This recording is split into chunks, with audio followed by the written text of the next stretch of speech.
दुआ। सुनो सुत सतगुण सकल तव हृदय बसो, हनुमंत सनु सानुकूल रोको सतपते रहूं समेत आनंद। जानकी जी ने कहा, हे पुत्र सुन, समस्त सद्गुण तेरे हृदय बसे और हे हनुमान, शेष लक्ष्मण जी से कौशलापति प्रभु सदा तुझ पर प्रसन्न रहे। अब जो इस जतन कहूँ तुम तात, देखो नयन श्याम मृदु गाता, जब हनुमान राम पही जाई, जनक सुता के कुशल सुनाई।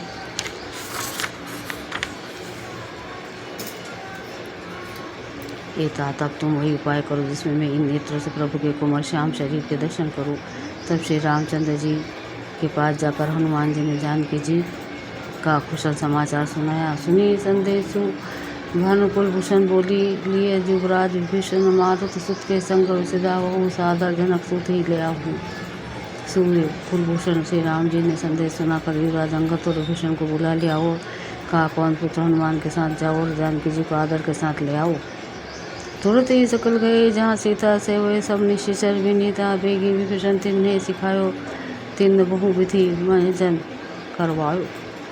वे सब तुरंत ही वहाँ गए जहाँ सीता जी थी। सबकी सब राक्षसियाँ नम्रपूर्वक उनकी सेवा कर रही थी। विभीषण जी ने शीघ्र ही उन लोगों को समझा दिया। उन्होंने बहुत प्रकार सीता जी को स्नान कराया, बहु प्रकार भूषण पहिनाए, शिविका रुचि सजी, पुनि लाए तापर, हर्षि चढ़ी बेदी, सुनि राम सुखा धाम सनहि। बहुत प्रकार गहने पहनाए, फिर वे एक सुंदर पाल के सजा कर ले आए। सीता जी प्रसन्न होकर सुख के धाम प्रीतम श्री राम जी का स्मरण करके उस पर हर्ष के साथ चढ़ी। वे तो पानी रक्षक चाहूँ वासा, चले सकल मन परम हुलासा, देखन भालू किस सब आए, रक्षक कोपी निवारण धाये, चारों ओर हाथों से छड़ी हुई लिए राक्षस चले, सबके मनों में परम उल्लास उमंग है। रीछ वानर सब दर्शन करने के लिए आए।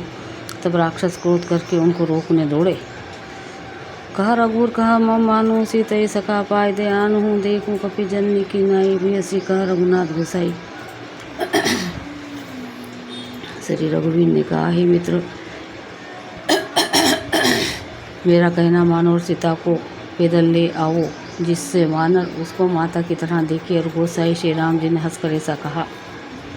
सुनी प्रभु वचन भालू, कपि हर्षे नभते, सुरन सुमन बहु हर्षे, वर्षे सीता प्रथम अनल बहु राखी, प्रगट किन्ने जहाँ आंतर साखी।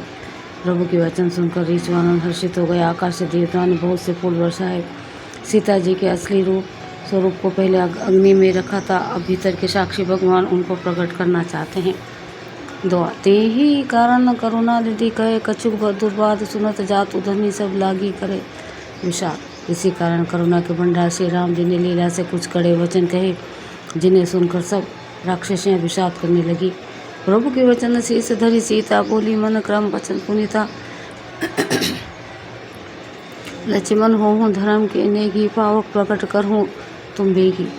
प्रभु के वचनों को सिर चढ़ाकर मन वचन और कर्म से पवित्र सीता जी बोली, हे लक्ष्मण, तुम मेरे धर्म के नेकी धर्मचरण में सहायक बनो और तुरंत आग तैयार करो। सुनी लक्ष्मण सीता के बानी, विरह विवेक धर्म नीति सानी, लोचन सजल जोड़ी कर दो प्रभु, सन कछु कहीं सकत नाऊ। श्री सीता जी के विरह विवेक धर्म और नीति से सनी हुई वाणी सुनकर लक्ष्मण जी के नेत्रों में विषाद के आंसुओं का जल भर आया। वे दोनों हाथ जोड़ खड़े रहे, वे भी प्रभु से कुछ कह नहीं सकते। देखी राम रुक लक्ष्मण धाये, पावक प्रगटे काट बहु लाए, पावक प्रबल देखी बेदी रथे, हर्ष नहीं भाई कछुत ही।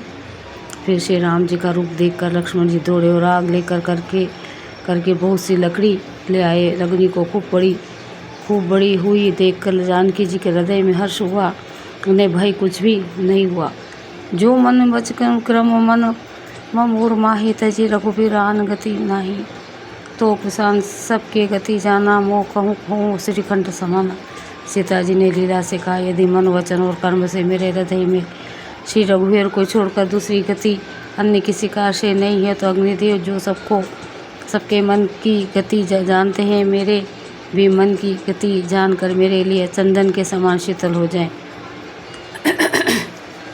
चंद श्रीखंड संपावक प्रवेश कियो, सुमिरो प्रभु मैथिली जय को, कोशलेश महेश मंदित चरण रति अति निर्मली, प्रतिबिंब अरुलोकी कलंक प्रचंड पावक महु जरे, प्रभु चरित कहूँ न लखे, नभ सुर सिद्धि मुनि देखी खरे।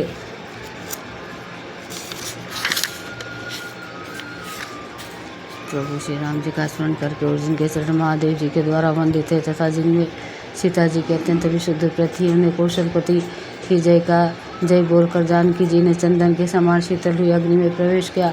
प्रतिबिंब सीता जी की छाया मूर्ति और उनका अलौकिक कलंक प्रचंड अग्नि में जल गए। प्रभु के इन चरित्रों को किसी ने नहीं जाना। देवता सिद्ध और मुनि सब आकाश में खड़े देखते हैं।